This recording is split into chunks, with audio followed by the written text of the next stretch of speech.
Film? Record. Right, okay, so the chords we're going to be using for this are G major. You can refer to the chord windows. G major chord. Now when we move from the G major to E minor, our index finger is going to pretty much stay where it is. You might have to move it out the way a little bit, and then place your middle finger below it, on the string below it. E minor. And when we move to C major, your middle finger now is going to stay where it is. That's your anchor finger, and you're going to place your other fingers where they need to be for the C major. And then when we move from C major to D7, now your index finger stays where it is. That's your anchor finger. That doesn't leave the board, and you form the D major.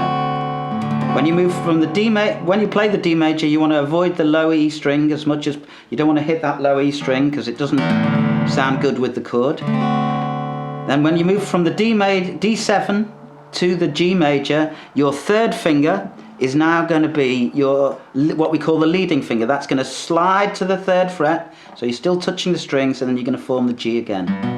So what you're doing is you're always in contact with the fretboard. You're feeling your way around the guitar. So once again, G major, your index finger is your anchor finger. You move it slightly out the way for your middle finger. The golden rule being that you always want to be as close to the frets as possible. Then your middle finger is now the anchor finger for the C major.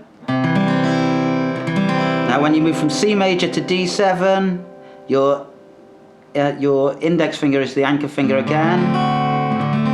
And from the D7 to G, your third finger, your ring finger, slides to the third fret, touching the string at all time, and then you form the G again. Golden rule being you want to play as close to the frets as you can. If you play like this, you'll have to get this thing. Buzzy strings, but if you're close to the frets, you get a nice clear tone.